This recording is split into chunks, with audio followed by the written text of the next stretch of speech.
Do you guys remember this build?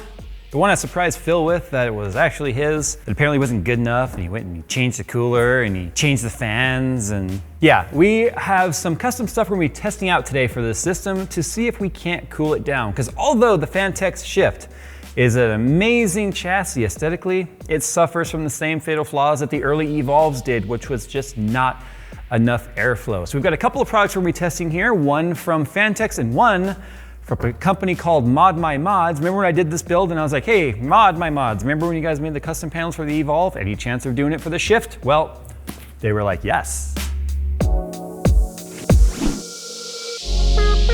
Today's video is brought to you by CableMod and the CableMod configurator. If you want custom cables for your computer and you want them custom made with your colors and your choices and your configs, you can do that on the CableMod configurator. They support all major brands of PSUs, both modular and semi-modular, and you can have cable extensions made. But the best part is, previously they offered aluminum cable combs in only black and white, but now you can get them in various colors. So if you want to take your system to the next step and really make it pop, get some custom cables and make them your way with the CableMod configurator. You can start playing around with that by using the link in the description below.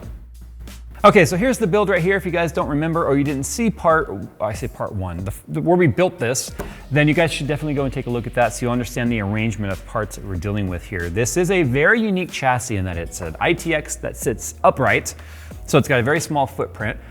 We've got an AIO in the bottom pulling air up. That's going to be for the GPU. On the side right here, bringing air in this way through this gap, we have the AIO for the CPU, which is up here. That's an NZXT cooler. So we've got kind of this sort of a convergence of air. And then he also switched the chassis fan around right here. Instead of being a dual intake, because we were trying to cram as much air in here as possible, it is an exhaust, which is going to help pull some of the hot air out from the bottom, as well as some fresh air in from the top, theoretically. So we've got a couple of things we're gonna be testing here, which are the new air panels for the Shift. So Phanteks actually came out and they talked about this at Computex. We've got these air panels here, which are designed to replace the glass panels, which is kind of unfortunate because that's sort of like the best part of the case, in my opinion. But as you can see right here, they are just mesh, like I guess kind of a fabric mesh.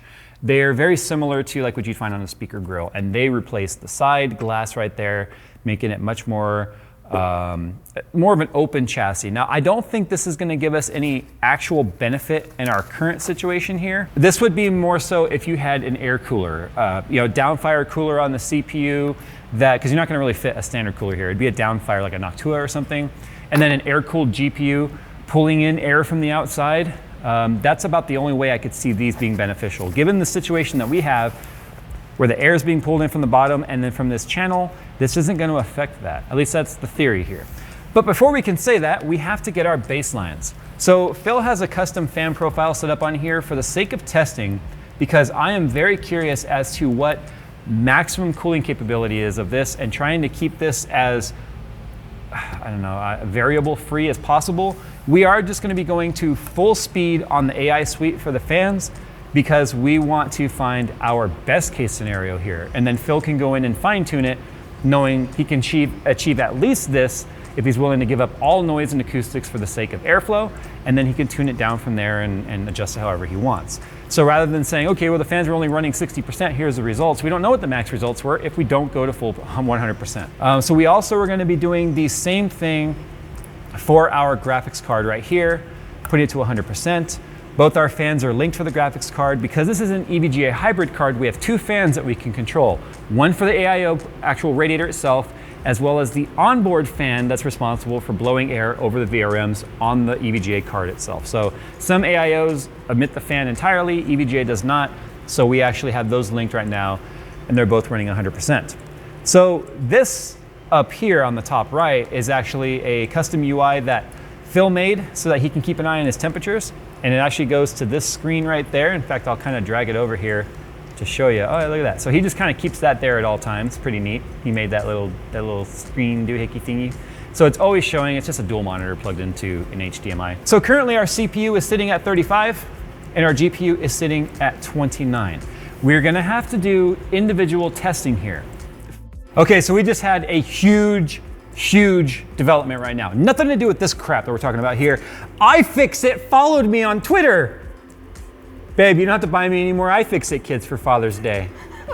Well, you see, Father's Day a couple years ago, my wife actually bought me this kit. She bought me 2 of these kits actually, and I use it for all my teardowns and stuff. Okay, so here's where we sort of flatlined here, or they didn't die, you know what I'm trying to say. 64C on the GPU, entirely too hot for a water-cooled GPU, even if it is only 120 millimeter there.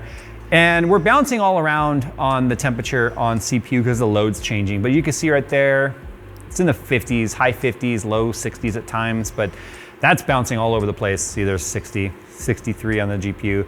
So that's pretty much flattened out, back up to 64. So what we're gonna do now, remember that's best case scenario, the fan is at 100%. So what we're gonna do now is we are going to do a CPU test. And the way we're gonna do that is we are gonna go ahead and first go full speed on the fans, cool the system down, and then we are gonna set Cinebench R20 to just do a complete looping run. And we gotta make sure we put all 16 threads back on that.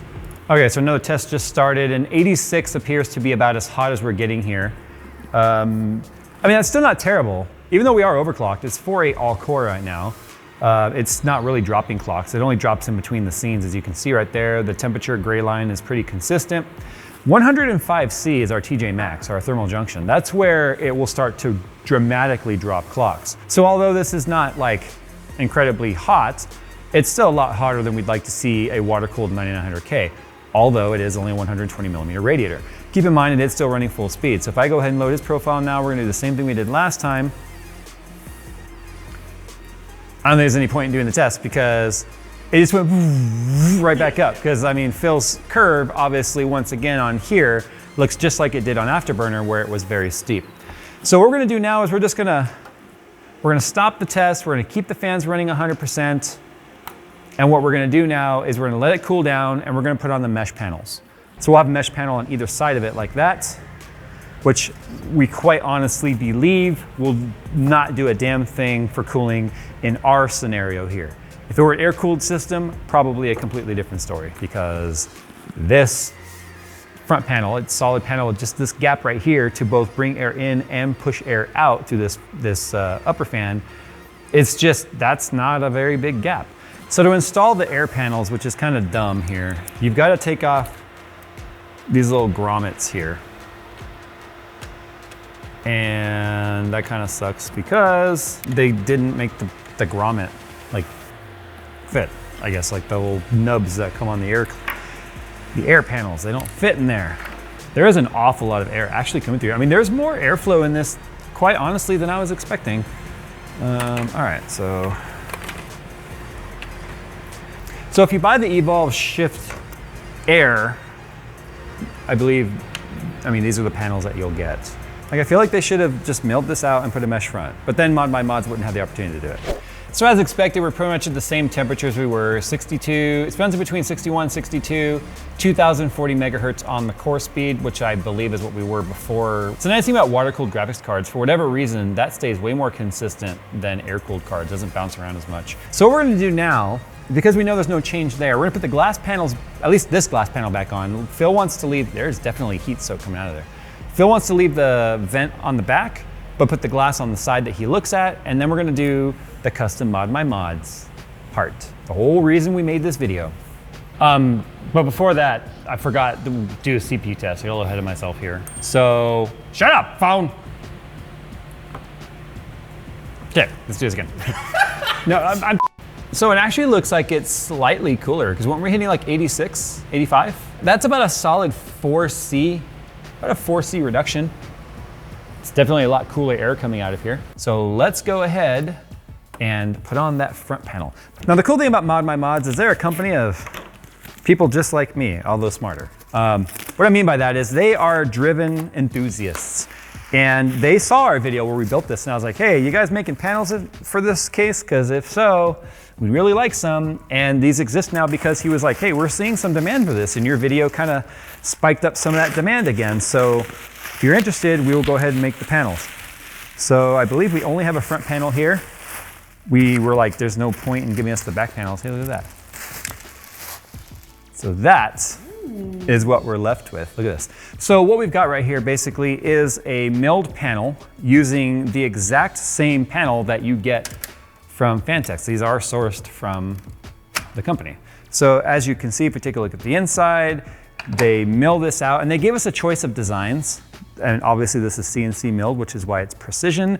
They've got a grill, like a fan filter on the back right here. But let's go ahead and get this bad boy on here. So,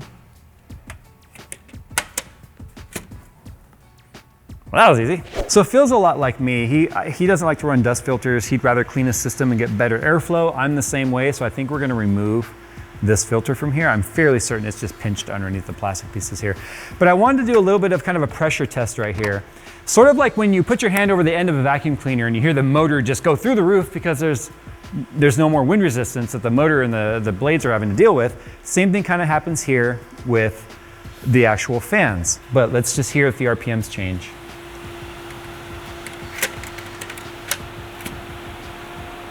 Slightly. Well, let's just compare to the stock one. And remember, Phil did take the side filters out right here. You ready?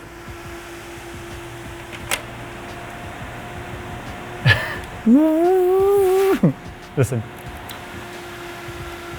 So our tests on the GPU are pretty much the same with them maxed out. 2040, 61C on there. So we're still hitting 83C, 82, 83, and it will hit 84 for like a second there. It's pretty much plateaued now on the temperature, so there's the 84. I honestly believe the filter on this, it's so fine that it looks like there'll be plenty of airflow, but the filter is blocking more than half of the opening that was made into this. So we really only have like 20 or 25% more airflow at the most. So what I'm gonna do right now is I'm gonna take this panel off while the test is running, and I'm just now gonna see what happens with our temperatures. You can already see the line trending out. Yeah, see it right here? So we know for a fact that although the milling on this will allow more airflow, I think the filter needs to come out of this. What do you think, Phil? Yeah? Okay. Who would have thought my trusty iFixit kit was gonna get so much use in this video? So, oh, it's tearing now. Sorry, Phil. It's not going back in now. Sorry, ModMyMods, guys.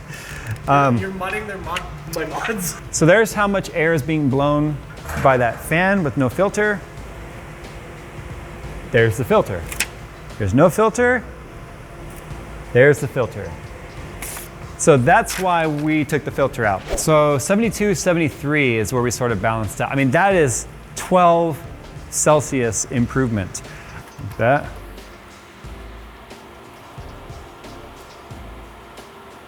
Dang, that just shows you how restrictive that filter is. So we're seeing it bounce around between 75 and 78 now, depending on what part of the test that it's in. It's starting a new test right now. Actually, I think we just ran out of time. Oh yeah, 15 minutes. Oh, okay, so that was 15 minutes worth of testing. We're starting it up again. We're gonna see where it spikes up to. The water is nice and warm now already, so there we are, 75, 76, 77. Considering the fact that we were seeing 84, 85, that's anywhere between an 8 to 10C improvement by cutting out the filter. Okay, so we've got Heaven going, and we are going to have Cinebench going at the same time, and we need to see what happens to our temperatures. And just for a reminder, I will put our previous maxes up there. 91 and 71 were the maximums. All right, so we've been running for quite a while now. Everything's pretty much leveled out. You can see by looking at the charts right there. Cinebench is still running with 12 threads, 4 threads dedicated to Heaven. So 65 and 81, this is roughly where we've been sort of plateaued. You'll see it says 82, it'll come back to 81, 65, it will drop down to like 63, come back to 65. Compared to our baseline with the exact same fan curves, and you can see that right here, 3,500, 3,500 on the VRM, 1993, 1992, bouncing to 2004, 2986. So it's actually running slightly slower. I don't know why that is, it's maxed out, but. I bet you that was because the, remember how oh yeah, because it was spinning higher because of more restriction. Okay, so we now know how much of a restriction there was, about 400 RPM worth of restriction. We kind of tested everything along the way to get here because I didn't want to have a lot of questions like, well, what if you just did this? Or what if you just did that? Obviously, the front panel with the filter installed made very little difference. You guys saw how restrictive those filters are. Once the filter was gone, now you've got the results that we were expecting. So guys, thanks for watching today's video. A huge thank you to ModMyMods for sending us this front panel and actually responding to that video and making this for Phil. Are you happy? It's your computer now. Are you happy with these temperatures? Okay. Awesome. Cool. You got to put your little panel back in the side now and stuff. So time to go and get out of here. Don't forget, we do have merch for sale. And on top of that, we have a link down at the bottom where you guys can find your very own iFixit kit.